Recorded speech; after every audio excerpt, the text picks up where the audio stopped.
तो पहला प्रश्न है हमारा, महाराणा प्रताप की मृत्यु किस वर्ष में हुई? 1597 में, 1572 में, 1576 में और 1602 में। तो महाराणा प्रताप की मृत्यु किस वर्ष हुई थी? आंसर कमेंट करके बताना है आपको। तो ऑप्शन नंबर हो जाएगा ए, 1597 में महाराणा प्रताप की मृत्यु हुई थी। और महाराणा प्रताप का जन्म कब हुआ था? तो 1540 में। डेट है 9 मई 1540 के दिन महाराणा प्रताप का जन्म हुआ था। और 1576 में इन्होंने कौन सा युद्ध लड़ा था? हल्दी घाटी का युद्ध लड़ा था। 1582 में इन्होंने दिवेर का युद्ध लड़ा था। 1585 में इन्होंने चावंड को अपनी राजधानी बनाई थी। और 1597 में इनका निधन हुआ था। ये प्रमुख डेटे हैं महाराणा प्रताप से संबंधित। ठीक है। और यह एक और चीज़ देख लेना, 1572 में इनका राज्याभिषेक हुआ था। तो डेटों को क्रम से ध्यान रखना है कि 1540 में महाराणा प्रताप का जन्म, 1572 में महाराणा प्रताप का राज्याभिषेक, 1576 में महाराणा प्रताप ने हल्दी घाटी का युद्ध किया, 1582 में दिवेर का युद्ध किया, 1585 में चावंड को अपनी राजधानी बनाई और 1597 में महाराणा प्रताप की मृत्यु हुई थी। ठीक है, आगे देखते हैं नेक्स्ट क्वेश्चन के बारे में। Question number 2, G H. ओझा ने मारवाड़ के किस शासक को कान का कच्चा कहा था? मालदेव को, राव जोधा को, अजीत सिंह को और उदय सिंह को। तो जी.एच. ओझा ने मारवाड़ के किस शासक को कान का कच्चा शासक कहा था? तो करेक्ट आंसर हो जाएगा option number C, Ajit Singh को मारवाड़ का के शासक था, उसे कान का कच्चा शासक कहा था। नेक्स्ट बात करते हैं अगले प्रश्न की। प्रश्न नंबर 3, चलो दिल्ली मारो फिरंगी को का नारा राजस्थान में कहाँ के क्रांतिकारियों ने दिया था? नसीराबाद, खेरवाड़ा, कोटा और एरिनपुरा। तो चलो दिल्ली और मारो फिरंगी को, यह जो नारा है इम्पोर्टेंट है। यह राजस्थान के कहाँ के क्रांतिकारियों ने दिया था? तो करेक्ट आंसर हो जाएगा आपके ऑप्शन नंबर डी, एरिनपुरा के जो क्रांतिकारी थे उन्होंने यह नारा दिया था, चलो दिल्ली और मारूंगा फिरंगी को। ठीक है, आगे बात करते हैं नेक्स्ट क्वेश्चन के बारे में। क्वेश्चन नंबर 4, झालावाड़ की स्वतंत्र रियासत किसने व कब स्थापित की? झाला मदन सिंह ने 1838 में, झाला झालिम सिंह ने 1838 में, भीम सिंह ने 1832 में, झाला मदन सिंह ने 1825 में। तो ध्यान रखें, झालावाड़ को स्वतंत्र रियासत किसने घोषित की थी? तो झाला मदन सिंह ने इसे घोषित की थी। और कब स्थापित की थी ये? तो ये की थी 1838 में। ऑप्शन नंबर कौन सा हो जाएगा? ए करेक्ट आंसर हो जाएगा। झाला मदन सिंह ने झालावाड़ को स्वतंत्र रियासत के रूप में 1838 में स्थापित की थी। ठीक है, आगे बढ़ते हैं नेक्स्ट क्वेश्चन की तरफ। क्वेश्चन नंबर 5, अकबर ने सवाई राजा की उपाधि किसे दी? उदय सिंह को, सूर सिंह को, गज सिंह को और जसवंत सिंह को। तो अकबर ने सवाई राजा की उपाधि किसे दी थी? तो ध्यान रखते हैं, यहाँ पर जो मोटा राजा है, सॉरी उदय सिंह है, उसको दी थी मोटा राजा की उपाधि। किसने दी थी? तो अकबर ने दी थी। और सूर सिंह को कौन सी उपाधि दी थी? सवाई राजा की उपाधि। ठीक है, तो ऑप्शन नंबर हो जाएगा आपके बी करेक्ट हो जाएगा, सूर सिंह। और ये दोनों ही उपाधियां किसने दी थी? अकबर ने दी थी। ठीक है, नेक्स्ट बात करते हैं अगले प्रश्न की तरफ। अगला प्रश्न है हमारा प्रश्न नंबर 6, नौलखा बावड़ी का निर्माण किसने करवाया था? कर्मावती, प्रेमल देवी, कंवरी देवी और खेतुबाई। तो नौलखा बावड़ी कहाँ पर है ये? तो ये आपके है डूंगरपुर में। डूंगरपुर जिले में स्थित नौलखा बावड़ी का निर्माण किसने करवाया था? ऑप्शन नंबर बी हो जाएगा, प्रेमल देवी ने इसका निर्माण करवाया था। नेक्स्ट बात करते हैं अगले प्रश्न की। प्रश्न नंबर 7, रुडयार्ड किपलिंग ने किस दुर्ग के बारे में कहा कि इसका निर्माण मानव ने नहीं बल्कि देवी देवताओं तथा परियों ने इसका निर्माण करवाया था? जयगढ़ दुर्ग, तारागढ़ दुर्ग, मेहरानगढ़ दुर्ग और नाहरगढ़ दुर्ग। तो रुडयार्ड किपलिंग ने किस दुर्ग के बारे में यह कथन कहा था कि इसका निर्माण मानव ने नहीं बल्कि देवी देवताओं तथा परियों ने करवाया था? तो करेक्ट आंसर हो जाएगा आपके ऑप्शन नंबर सी, मेहरानगढ़ दुर्ग। ठीक है, और नवीन जिलों के गठन के बाद मेहरानगढ़ दुर्ग आपके किस जिले में है? तो ये हो जाएगा जोधपुर शहर में। ठीक है। और एक और कथन था रुडयार्ड किपलिंग का तारागढ़ दुर्ग जो आपके बूंदी में है। इस बूंदी के तारागढ़ दुर्ग के बारे में कहा था कि इसका निर्माण मानव ने नहीं बल्कि भूतों और प्रेतों ने करवाया था। ठीक है। ऐसा दुर्ग जिसका निर्माण मानव ने नहीं बल्कि भूतों और प्रेतों ने करवाया था, यह कथन भी रुडयार्ड किपलिंग का था। यह दुर्ग कौन सा है? तारागढ़ दुर्ग। और रुडयार्ड किपलिंग का एक और कथन था कि इसका निर्माण मानव ने नहीं बल्कि देवी देवताओं ने करवाया था, तो ये था आपके मेहरानगढ़ दुर्ग। ठीक है। नेक्स्ट बात करते हैं अगले प्रश्न की। प्रश्न नंबर 8। कुचामनी ख्याल के प्रवर्तक थे दुलिया राणा, नानूराम राणा, शायर हेला और लच्छी राम। तो कुचामनी ख्याल कहाँ के प्रसिद्ध है? तो ये आपके वर्तमान में डीडवाना कुचामन जिले की प्रसिद्ध है। और इसके प्रवर्तक कौन थे? तो करेक्ट आंसर हो जाएगा ऑप्शन नंबर डी, लच्छी राम। और इसके प्रसिद्ध कलाकार कौन थे? तो उगमराज। ठीक है। और यहाँ पर एक और चीज ध्यान रखना है कि जो आपके दुलिया राणा और नानूराम राणा है, ये किस ख्याल से संबंधित है? तो ये संबंधित आपके शेखावटी ख्याल। इस शेखावटी ख्याल से संबंधित आपके कौन? दुलिया राणा तथा नानूराम राणा। और शायर हेला जो है तो आपके हेला ख्याल से संबंधित है।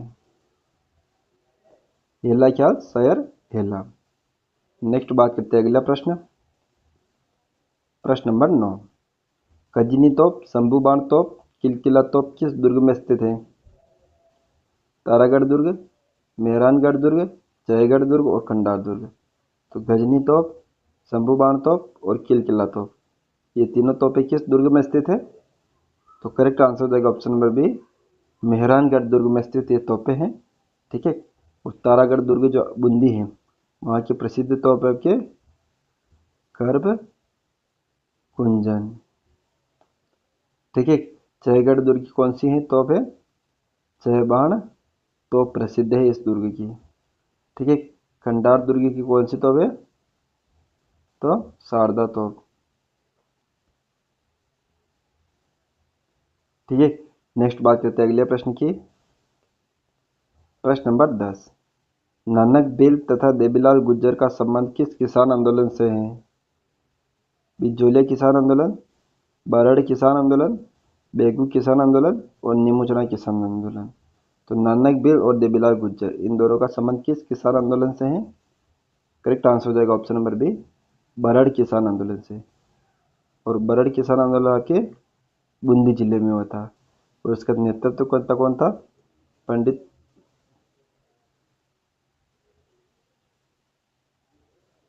नैनूराम शर्मा।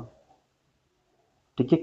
और यहाँ पर ध्यान रखना है कि बिजोलिया किसान आंदोलन के प्रमुख जो आपके किसान थे वो थे आपके नानजी पटेल और ठाकरे पटेल। बेगू किसान आंदोलन से आपके रूपाजी धाकड़ और कृपाजी धाकड़। ठीक है। नेक्स्ट बात करते हैं अगले प्रश्न की। प्रश्न नंबर 11। विजयराज राजेश्वर मंदिर कहाँ स्थित है? डूंगरपुर, बांसवाड़ा, उदयपुर और प्रतापगढ़। तो विजयराज राजेश्वर मंदिर कहाँ पर है? ये ऑप्शन हो जाएगा ए, डूंगरपुर जिले में स्थित है यह मंदिर, विजयराज राजेश्वर मंदिर। नेक्स्ट बात करते हैं अगले प्रश्न की। प्रश्न नंबर 12। कोबर के कंडों की होली प्रसिद्ध है? केकड़ी, नाथद्वारा, ब्यावर और गलियाकोट।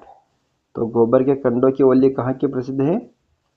तो करेक्ट आंसर हो जाएगा ऑप्शन नंबर डी, गलियाकोट की। ठीक है। नेक्स्ट बात करते हैं अगले प्रश्न की। प्रश्न नंबर 13। बूंदी में स्थित रंगमहल का निर्माण किसने करवाया था? माधव सिंह ने, भीम सिंह ने, छत्रसाल ने और कर्ण सिंह ने।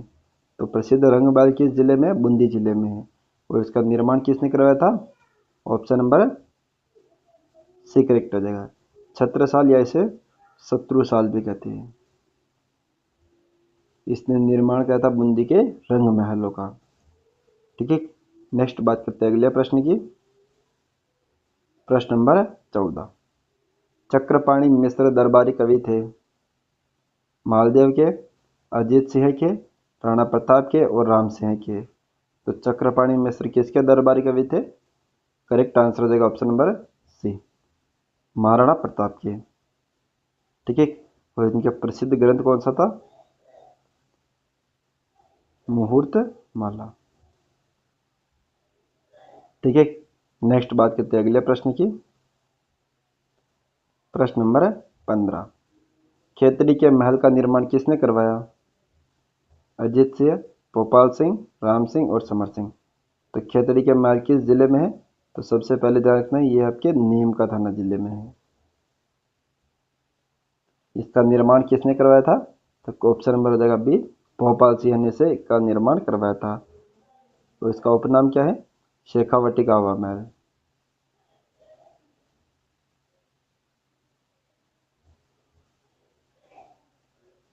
शेखावटी का हवा महल। और यहाँ पर जब स्वामी विवेकानंद आए थे खेतड़ी के महल में, उस समय यहाँ का शासक था अजीत सिंह। ठीक है, नेक्स्ट बात करते हैं अगले प्रश्न की। प्रश्न नंबर 16, राजस्थान की प्रथम सहकारी समिति की स्थापना कहाँ की गई? शाहपुरा, टोंक, अजमेर और भिलाई। तो राजस्थान की प्रथम सहकारी समिति, इसकी स्थापना की गई थी आपके ऑप्शन नंबर डी, भिलाई। और भिलाई किस जिले में? ये केकड़ी जिले में आपके भिलाई है। ठीक है, नेक्स्ट बात करते हैं अगले प्रश्न की। प्रश्न नंबर 17, किस शासक का जन्म मोजमाबाद में हुआ? कर्ण सिंह, मान सिंह, राज सिंह और जय सिंह। तो किस शासक का जन्म मोजमाबाद में हुआ था? तो करेक्ट आंसर हो जाएगा ऑप्शन नंबर बी, मान सिंह का। और मान सिंह जो था ये कहाँ का शासक था? तो ये था आमेर का शासक। ठीक है, आगे बात करते हैं अगले प्रश्न की तरफ। प्रश्न नंबर 18, बिसलपुर बांध परियोजना कहाँ स्थित है? अलवर, गंगापुर सिटी, टोडा रायसिंह और काकरोली। तो बिसलपुर बांध परियोजना किस नदी पर है ये? तो ये आपके बनास नदी पर है। कहाँ पर है ये? ऑप्शन नंबर देगा सी, टोडा रायसिंह। और टोडा रायसिंह वर्तमान में किस जिले में है? तो नवीन जिलों के गठन के बाद ये आपके केकड़ी जिले में आता है टोडा रायसिंह है। ठीक है, तो टोडा रायसिंह वर्तमान में आपके केकड़ी जिले में आता है, जहाँ पर बिसलपुर बांध परियोजना स्थित है। और कौन सी नदी पर है ये? तो बनास नदी पर यह परियोजना स्थित है। आगे बात करते हैं अगले प्रश्न की। प्रश्न नंबर 19, क्षेत्रफल की दृष्टि से राजस्थान का सबसे छोटा जिला है? करौली, डींग, शाहपुरा, दुद्दू। तो राजस्थान का सबसे छोटा जिला कौन सा है? ऑप्शन हो जाएगा डी, दुद्दू जिला। और दुद्दू जिले में कितनी तहसीलें? 3 तहसीलें।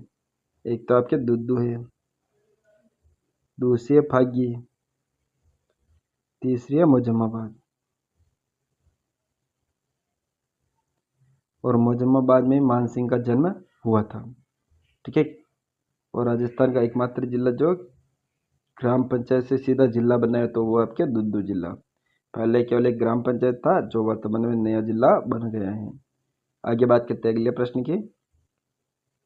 प्रश्न नंबर 20, राजस्थान में गेटौर की छतरियाँ किस राजवंश की हैं? हाड़ा, सिसोदिया, परमार और कछवाहा। तो गेटौर की छतरियाँ किस राजवंश की हैं ये? करेक्ट आंसर हो जाएगा आपके ऑप्शन नंबर डी, कछवाहा राजवंश की। और गेटौर की छतरियाँ जो है वे जयपुर के शासकों का शाही शमशान घाट है, यहाँ इनकी छतरियाँ यहाँ पर बनी हुई हैं। ठीक है, नेक्स्ट बात करते हैं अगले प्रश्न की। प्रश्न नंबर 21, बप्पा रावल का मूल नाम था? गुहादित्य, महेंद्रदित्य, कालभोज और अल्लठ। तो बप्पा रावल, इनका मूल नाम क्या था? ऑप्शन नंबर सी हो जाएगा कालभोज। और इनके गुरु का नाम था हरित ऋषि। ठीक है, इन्होंने 734 ईस्वी में चित्तौड़ के शासक भान मौर्य को पराजित कर गोहिल वंश की स्थापना की थी। और इन्हें गोहिल वंश का वास्तविक संस्थापक भी माना जाता है। आगे बात करते हैं अगले प्रश्न की। प्रश्न नंबर 22, तो 22वां प्रश्न हमारा, महाराणा प्रताप का राज्यारोहण हुआ था? चित्तौड़ में, कोकुंदा में, उदयपुर में और राजसमंद में। तो महाराणा प्रताप का देख ध्यान रखते हैं, यहाँ पर 2 बार राज्याभिषेक हुआ था। प्रथम राज्याभिषेक तो हुआ था आपके ऑप्शन नंबर बी गोगुंदा में। जबकि इनका विधिवत राज्याभिषेक कहाँ पर हुआ था? तो राजसमंद में जो आपके कुंभलगढ़ दुर्ग है वहाँ पर इनका विधिवत राज्याभिषेक हुआ था। दोनों प्रश्न के बारे में ध्यान रखना है। और यह पूछा गया महाराणा प्रताप का राज्यारोहण कहाँ पर हुआ था? तो सबसे पहले राज्यारोहण था गोगुंदा में हुआ था। लेकिन यहाँ पूछता कि महाराणा प्रताप का विधिवत रूप से राज्याभिषेक कहाँ पर हुआ था? तो वो था आपके कुंभलगढ़ दुर्ग में। आगे बात करते हैं अगले प्रश्न की।